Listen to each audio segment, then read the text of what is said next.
ದಲಿತ CM ಕೂಗಿಗೆ ಬಲ ತುಂಬಿದ್ದಾರೆ ಸಚಿವ ಮಹದೇವಪ್ಪ. ದಲಿತ ಸಿಎಂ ವಿಚಾರವಾಗಿ ಹೇಳಿಕೆ ಕೊಟ್ಟಿದ್ದಾರೆ. ದಲಿತರೇ ಕಾಂಗ್ರೆಸ್ ಪಕ್ಷದ ಬೆನ್ನೆಲುಬು ಅಂತ ಮಹದೇವಪ್ಪ ನುಡಿದಿದ್ದಾರೆ. ಬೆನ್ನೆಲುಬು ಕಳ್ಕೊಂಡು ಪಕ್ಷ ಬಲವಾಗಿರೋದಕ್ಕೆ ಸಾಧ್ಯ ಇಲ್ಲ. ಬೆನ್ನೆಲುಬು ಬಲಪಡಿಸಬೇಕಾದ್ರೆ ದಲಿತರು ಸಿಎಂ ಆಗಬೇಕು. ಸದ್ಯಕ್ಕೆ ಸಿದ್ದರಾಮಯ್ಯ ಮುಖ್ಯಮಂತ್ರಿ ಆಗಿದ್ದಾರೆ. ಅವರಿರೋ ತನಕ ಅವರೇ ಮುಖ್ಯಮಂತ್ರಿ. ನಂತರದ ದಿನಗಳಲ್ಲಿ ದಲಿತರನ್ನ ಸಿಎಂ ಮಾಡಬೇಕು ಅಂತ ಆಗ್ರಹಿಸ್ತಾ ಇದ್ದಾರೆ ಎಚ್.ಸಿ. ಮಹದೇವಪ್ಪ. ಸದ್ಯಕ್ಕೆ ಮುಖ್ಯಮಂತ್ರಿ ಸಿದ್ದರಾಮಯ್ಯನವರು ಇದ್ದಾರೆ. ಕೂಗು ಇನ್ನೂ ಮುಟ್ಟಿಲ್ಲ. ಸಿದ್ದರಾಮಯ್ಯವರು ಅಧಿಕಾರದಲ್ಲಿ ಮುಖ್ಯಮಂತ್ರಿ ಇರೋದ್ರಿಂದ ಮುಂದೆ ದಲಿತ ಮುಖ್ಯಮಂತ್ರಿ ಆಗಬಾರ್ದು ಅಂತ ಹೇಳಲ್ಲ, ಆಗಬೇಕು ಒಂದು ರಾಜ್ಯದಲ್ಲಿ.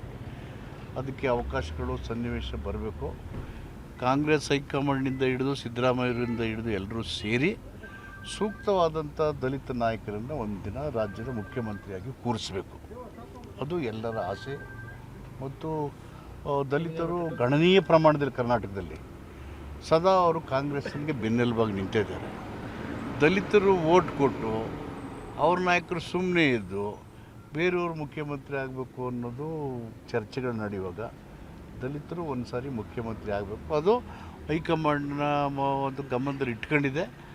ಮುಖ್ಯಮಂತ್ರಿಗಳು ಅವರು ಇದ್ದಾರೆ, ಸಿದ್ದರಾಮಯ್ಯರು ಅವರಿರೋ ತನಕ ಅವರೇ ಮುಖ್ಯಮಂತ್ರಿ. ನಂತರ ದಿನಗಳಲ್ಲಿ ಎಲ್ಲರೂ ಸೇರಿ ದಲಿತರನ್ನ ಮುಖ್ಯಮಂತ್ರಿ ಮಾಡಬೇಕು. ಅದು ಗೊಂದಲ ಆಗಬಾರ್ದು, ಪಕ್ಷಕ್ಕೆ ಮುಜುಗರ ಆಗಬಾರ್ದು. ಮುಂದಿನ ಅವಧಿಗೆ ದಲಿತ ಸಿಎಂ ಕೂಗು ಅದು ಈ ಕೂಗೆಲ್ಲ ಹೈಕಮಾಂಡ್ ಗೊತ್ತಿದೆ, ನಾಯಕರುಗಳಿಗೂ ಗೊತ್ತಿದೆ. ದಲಿತರನ್ನೇ ಕಾಂಗ್ರೆಸ್ಸಿನ ಬೆನ್ನೆಲುಬು ಅನ್ನೋದು ಗೊತ್ತಿದೆ.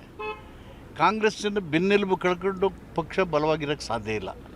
ಹೀಗಾಗಿ ಬೆನ್ನೆಲುಬನ್ನು ಬಲಪಡಿಸಬೇಕು ಅಂದರೆ ಆ ಥರ ತೀರ್ಮಾನ ಆಗಬೇಕಾಗುತ್ತೆ. ಒಂದಿನ ಆ ತೀರ್ಮಾನ ಬರುತ್ತೆ. ಇನ್ನು ಕುರ್ಚಿಗಾಗಿ ಟ್ವೀಟ್ ಮಾಡಿದ್ದಾರೆ ಎನ್ನುವಂತಹ ಎಚ್ಡಿಕೆ ಹೇಳಿಕೆ ವಿಚಾರ ಇದೆಯಲ್ಲ, ಅದಕ್ಕೆ ಕುಮಾರಸ್ವಾಮಿ ಹೇಳಿಕೆಗೆ ಸಿಎಂ ಸಿದ್ದರಾಮಯ್ಯ ತಿರುಗೇಟ್ಕೊಂಡಿದ್ದಾರೆ. ಎಚ್ಡಿಕೆ ಆರೋಪವನ್ನ ತಮಾಷೆಯಾಗಿ ಸ್ವೀಕರಿಸಿದ್ದೇನೆ. ದೇವೇಗೌಡರು, ಕುಮಾರಸ್ವಾಮಿ ಸ್ವಜಾತಿ ವಿರೋಧಿಗಳು, ಸ್ವಾರ್ಥಕ್ಕಾಗಿ ತಮ್ಮದೇ ಜಾತಿಯ ನಾಯಕರನ್ನ ತುಳಿದಿದ್ದಾರೆ ಅಂತ ತಮ್ಮ ಟ್ವೀಟ್ ಅನ್ನ ಸಮರ್ಥಿಸಿಕೊಂಡು ತಿರುಗೇಟ್ಕೊಟ್ಟಿದ್ದಾರೆ. ಸಿಎಂ ಕುರ್ಚಿಗಾಗಿ ಜಾತಿ ಎಳೆದು ತಂದಿದ್ದಾರೆ ಅಂತ ಹೇಳಿ ಎಚ್ಡಿಕೆ ನುಡಿದಿದ್ರು.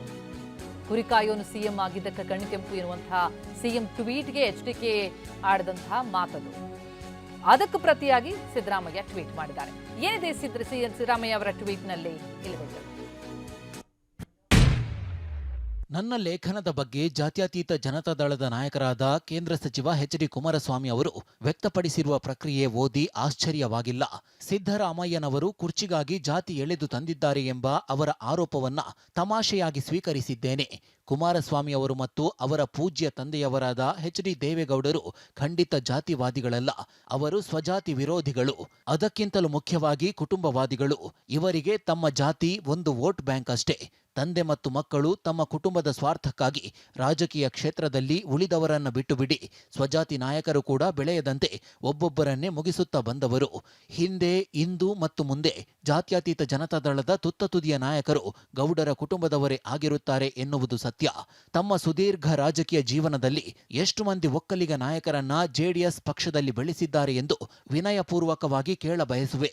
ಹಾಸನದ ಪುಟ್ಟಸ್ವಾಮಿಗೌಡ, ಸಿಎಸ್ ಪುಟ್ಟೇಗೌಡ, ಜವರೇಗೌಡ, ಕೆಎಂ ವಿಶ್ವನಾಥ್ ಹನುಮೇಗೌಡ, ಮಂಡ್ಯದ K N Nagegowda, K R Pete Krishna, Y K Ramaiah, C Byregowda, Bachegowda, B L Shankar, C Narayanaswamy, Cheluvarayaswamy ಮೊದಲಾದವರೆಲ್ಲ ಯಾಕೆ ದೇವೇಗೌಡರನ್ನ ಬಿಟ್ಟು ಹೊರಬಂದರು ಎನ್ನುವುದನ್ನ ನಾನು ವಿವರಿಸಿ ಹೇಳಬೇಕಾಗಿಲ್ಲ. ಹಾಗಾದ್ರೆ ಕುಮಾರಸ್ವಾಮಿ ಅವರು ಏನ್ ಹೇಳಿದ್ರು? ನಿನ್ನೆ ಅವರ ಹೇಳಿಕೆ ಇಲ್ಲಿದೆ, ಕೇಳಿ. ಅದು ಅವರ ಒಳಗಡೆ ಇರ್ತಕ್ಕಂಥ ದುಗಡ. ಯಾರಿಗೂ ಅಧಿಕಾರ ಶಾಶ್ವತ ಅಲ್ಲ. 8 ವರ್ಷ ಮುಖ್ಯಮಂತ್ರಿಯಾಗಿ ಕೆಲಸ ಮಾಡಿದ್ದಾರೆ. ಇವರು ಕುರುಬರು ಅಂತ ಹೇಳಿ ಮುಖ್ಯಮಂತ್ರಿ ಮಾಡಿದ್ರ? ಅವತ್ತು ಮಾಡಬೇಕಾದ್ರೆ ಇವರನ್ನು ರಾಜಕೀಯವಾಗಿ ಬೆಳೆಸಿದಂಥವರು ಕೇವಲ ಕುರುಬ ಸಮಾಜದವ್ರು ಬೆಳೆಸಿದ್ದಾರೆ. ಮೈಸೂರಿನ ರಾಜಕಾರಣದಲ್ಲಿ ಯಾವ್ಯಾವ ಸಮಾಜಗಳು ಜಾತಿ ಭೇದ ಮರೆತು ಇವರ ಒಂದು ರಾಜಕೀಯದ ಬೆಳವಣಿಗೆಗೆ ಅವ್ರ ಶಕ್ತಿ ತುಂಬಿದ್ದಾರೆ ಅಂತಕ್ಕಂಥ ಒಂದು ಸಾಮಾನ್ಯ ಜ್ಞಾನವೂ ಅವ್ರಿಗಿಲ್ವ ಅಂತ ಕೇಳ್ತೀನಿ ನಾನು.